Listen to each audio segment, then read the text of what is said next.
আজ আমরা এসেছি কলকাতার সিদ্ধিবিনায়ক মন্দিরে, যে মন্দিরটি দেখতে অপরূপ সুন্দর। এখানে আপনারা প্রত্যেক দিন বিনামূল্যে বিভিন্ন রকমের ভোগ প্রসাদ পেয়ে যাবেন। কিভাবে আপনারা মন্দিরে যাবেন, মন্দির খোলা এবং বন্ধের কি টাইমিং রয়েছে এবং মন্দির সম্পর্কিত সমস্ত খুঁটিনাটি তথ্য দেবো এই ভিডিওতে। তার জন্য অবশ্যই সম্পূর্ণ ভিডিওটা দেখতে থাকুন। আর এখনও যদি আমাদের চ্যানেল আপনাদের সাবস্ক্রাইব করা না থাকে তাহলে এখনই সাবস্ক্রাইব করে নিন। শিয়ালদা থেকে বাসে করে যদি আপনারা এই মন্দিরে আসতে চান তাহলে বাগবাজারগামী যে কোনো বাসে করে আপনাদের নেমে পড়তে হবে রাম মন্দির স্টপেজে কিংবা ঠাকুরবাড়ি জোড়াসাঁকোতে। এছাড়াও আপনারা চাইলে খুব সহজে মেট্রোতে করেও চলে আসতে পারবেন। এই মন্দিরের নিয়ারেস্ট মেট্রো স্টেশন হলো গিরিশ পার্ক মেট্রো স্টেশন কিংবা রাম মন্দির স্টপেজ থেকে এই মন্দিরের ডিস্টেন্স রয়েছে হাঁটা পথে 2 থেকে 3 মিনিট।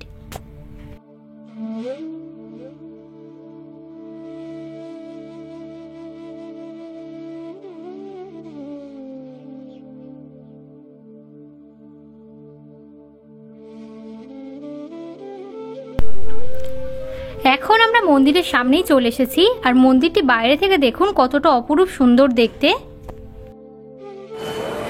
তো এখন আমি দাঁড়িয়ে রয়েছি সিদ্ধিবিনায়ক মন্দিরে। তো আপনাদের প্রথমেই জানিয়ে দিই যে কীভাবে আপনারা এখানে আসবেন। তো এখানকার নিয়ারেস্ট মেট্রো স্টেশন হলো গিরিশ পার্ক। এছাড়াও কিন্তু শিয়ালদা থেকে খুব সহজে বাসে করেও আপনারা এখানে চলে আসতে পারবেন। বাইরে থেকে দেখুন মন্দিরটা কিন্তু খুবই সুন্দর দেখতে। চলুন আপনাদেরকে ভিতর থেকে নিয়ে গিয়ে দেখাবো।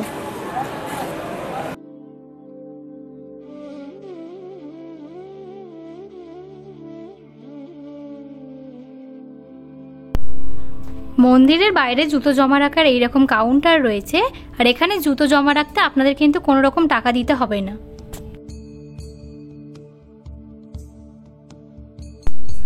আপনারা যদি চান এই মন্দিরে এসে পুজো দেবেন তো মন্দিরের বাইরেই কিন্তু এইরকম একটা দোকান রয়েছে যেখান থেকে আপনারা পূজার সমস্ত সামগ্রী পেয়ে যাবেন।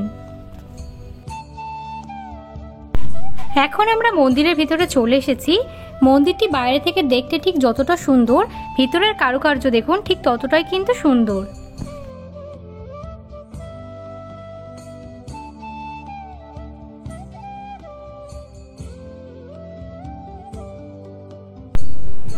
যেখানে গণেশজির মূর্তিটা রয়েছে সেখানটা দেখুন কতটা সুন্দরভাবে সাজানো রয়েছে, আর এখানে গণেশ মূর্তির পাশাপাশি শিব মূর্তিও রয়েছে এবং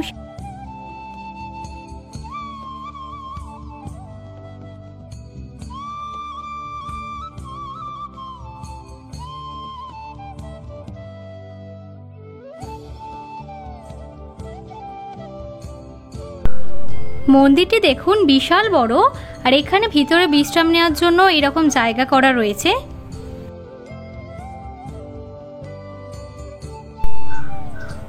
ঠাকুর দর্শন করা হয়ে যেতে দেখলাম পাশেই ভোগ প্রসাদ বিলি হচ্ছে এবং আমরা এখন ভোগ প্রসাদ নেওয়ার জন্য চলে এসেছি।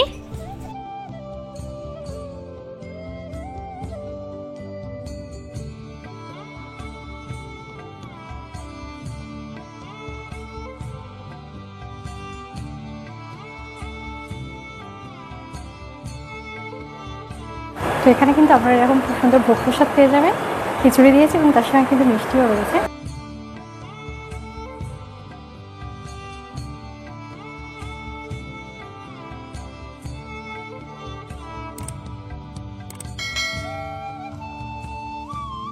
এখন হচ্ছে আমরা ভোগ প্রসাদ পেয়ে গেছি। তো ভোগ প্রসাদ হচ্ছে এরকম খিচুড়ি দিয়েছে এবং তার সঙ্গে কিন্তু লাড্ডু আর নারকেল রয়েছে। তো এখানে কিন্তু টাইম টু টাইম এইরকম ভোগ প্রসাদের কিন্তু ব্যবস্থা রয়েছে। আর মন্দিরের মধ্যে কিন্তু ভোগ প্রসাদ খাওয়া যায় না, ভোগ প্রসাদটা নিয়ে এসে আপনারা বাইরে খেতে পারেন। আর বাইরে বসার জন্য এরকম চেয়ারও কিন্তু দেওয়া রয়েছে।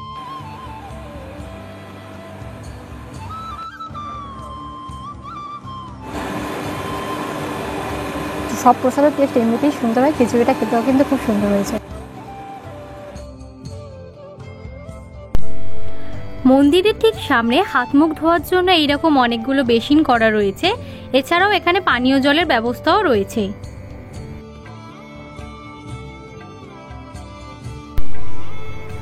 আবারও চলে এসেছি মন্দিরের ভিতরে, পুরো মন্দিরটা আপনাদেরকে ঘুরে দেখানোর জন্য। তো এখানে ঢোকার সময় কিন্তু আপনাদের চোখে পড়বে এই রকম দুজন মানুষের ছবি। এই মন্দিরটা ওনারা দুজনাই কিন্তু প্রতিষ্ঠা করেছিলেন।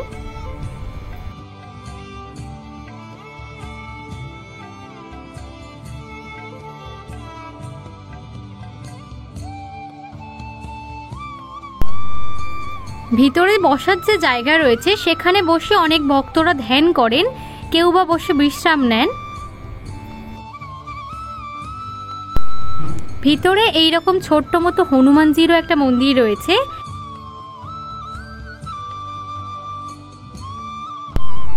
আপনারা চাইলে এই মন্দিরে এসেও পুজো দিতে পারবেন।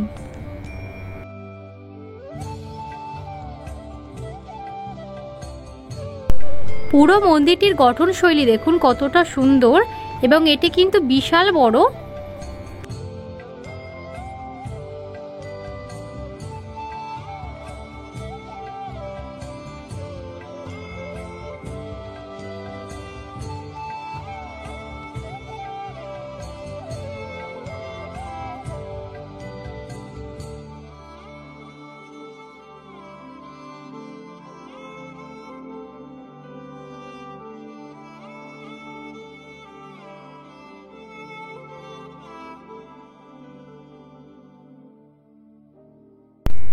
বেলা বাড়ার সঙ্গে সঙ্গে মন্দিরে ভক্তদের সংখ্যাও বাড়ছেন এবং অনেকে এসেই কিন্তু এখানে পুজো দিচ্ছেন।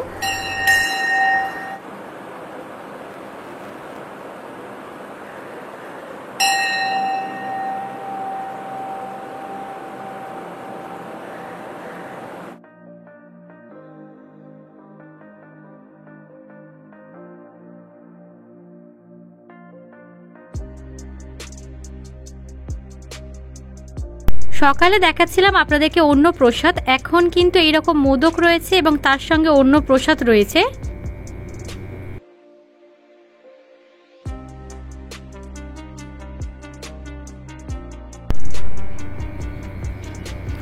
মন্দিরের মধ্যে যে বসার জায়গা রয়েছে সেখানে এখন বসে রয়েছি, আর এখানে বসে মনের মধ্যে যে শান্তি অনুভব করছি সেটা হয়তো আমি আপনাদেরকে ভাষায় বর্ণনা করতে পারবো না। তো এখানে দেখতে পাচ্ছেন মূষক রাজের এইরকম বেশ অনেকগুলো মূর্তিও কিন্তু এই মন্দিরে রয়েছে। যেসব ভক্তরা এই মন্দিরে পুজো দিতে আসেন তারা কিন্তু এই মূষক রাজেরও পুজো করেন। আপনারা সকলেই জানেন মূষক রাজ কিন্তু গণেশজির বাহন, তাই ভক্তরা কিন্তু এরকমভাবে মূষক রাজের কানে কানে ওনাদের যে মনের প্রার্থনা সেটা কিন্তু শোনায়, যাতে তিনি সেই বার্তা নিয়ে গণেশজির কাছে পৌঁছে দেন।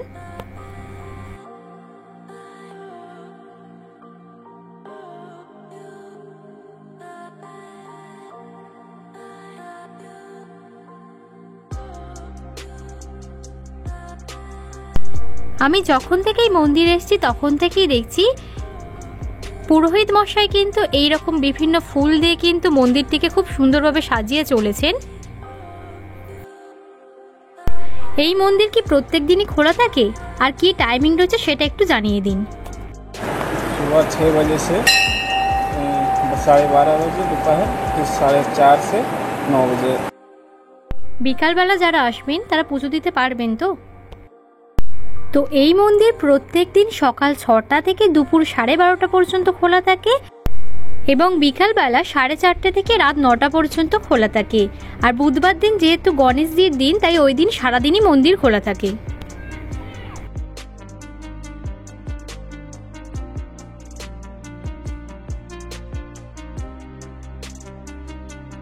তো যেমনটা আপনারা দেখতে পাচ্ছেন এখন কিন্তু আরও অনেক রকমের প্রসাদ কিন্তু ওনারা নিয়ে আসছেন।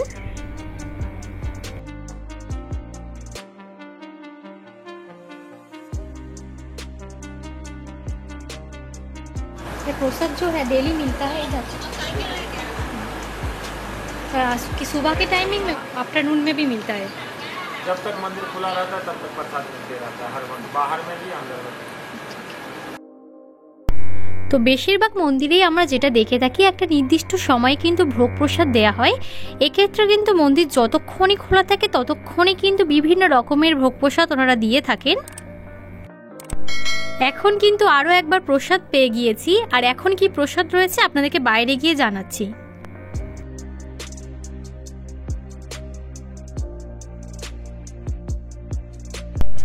অনেক ভক্তদেরই দেখলাম এইরকমভাবে প্রসাদ নিয়ে বসেও গণেশজির আরাধনা করছেন। আপনারাও চাইলে এখানে বসে থাকতে পারবেন, কিন্তু মন্দিরের মধ্যে প্রসাদ গ্রহণ করা যায় না।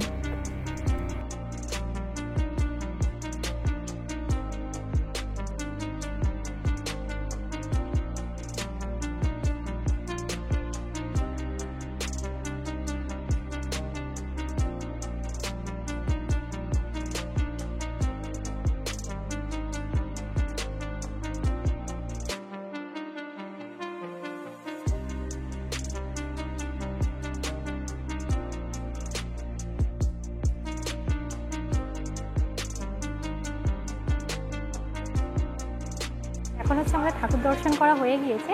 তো কিছুক্ষণ আগে আপনাদের দেখাচ্ছিলাম যে খিচুড়ি ভোগ প্রসাদ দেওয়া হচ্ছে, এখন কিন্তু তার সঙ্গে সুজির হালুয়া দিচ্ছে এবং ছোলা মটরও দিচ্ছে। তো সারাদিন যতক্ষণ মন্দির খোলা থাকে এই রকম বিভিন্ন ভোগ প্রসাদ কিন্তু দিতেই থাকে। আপনারা কিন্তু অবশ্যই একদিন এসে এই মন্দিরটা দর্শন করে যাবেন এবং ভোগ প্রসাদ গ্রহণ করবেন। আশা করছি ভিডিওটি আপনাদের ভালো লেগেছে। ভালো লাগলে অবশ্যই লাইক করবেন এবং সকলের সঙ্গে শেয়ার করে দেবেন, যাতে এই সুন্দর জায়গার ব্যাপারে আরও বেশি মানুষ জানতে পারে। আর এখনও যদি আমাদের চ্যানেল আপনাদের সাবস্ক্রাইব না করা থাকে তাহলে এখনই সাবস্ক্রাইব করে নিন এইরকম সুন্দর সুন্দর ভিডিওর আপডেট সবার আগে পাওয়ার জন্য। যেখানে জুতো জমা রেখেছিলাম পুনরায় সেখান থেকে জুতো সংগ্রহ করে নিলাম।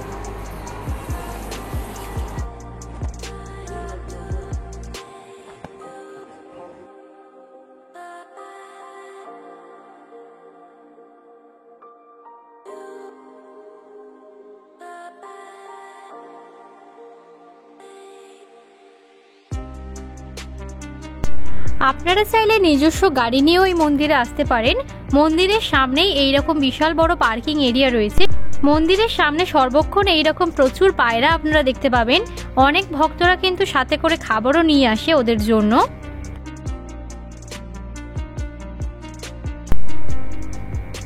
আপনারা চাইলে একদিনের ছুটিতে এই মন্দিরটি দর্শন করে আসতে পারেন। আশা করি আপনাদের নিশ্চয়ই ভালো লাগবে। আর ইতিমধ্যেই যারা এই মন্দির দর্শন করেছেন আপনাদের মন্দিরটি কেমন লেগেছে সেটা আমাকে কমেন্ট করে জানাতে ভুলবেন না। আপনাদের কাছেও যদি এই রকম কোনো মন্দিরের সন্ধান থাকে সেটাও আমাকে কমেন্ট করে জানাতে পারেন। আমি চেষ্টা করব সেই মন্দিরের ওপর ভিডিও বানানোর। ভিডিওটি আপনারা অবশ্যই সকলের সঙ্গে শেয়ার করে দেবেন, যাতে এই সুন্দর মন্দিরের ব্যাপারে আরও বেশি মানুষ জানতে পারেন। আর এখনও যদি আমাদের চ্যানেল আপনাদের সাবস্ক্রাইব না করা থাকে তাহলে এখনই সাবস্ক্রাইব করে নিন এই রকম সুন্দর সুন্দর ভিডিওর আপডেট সবার আগে পাওয়ার জন্য।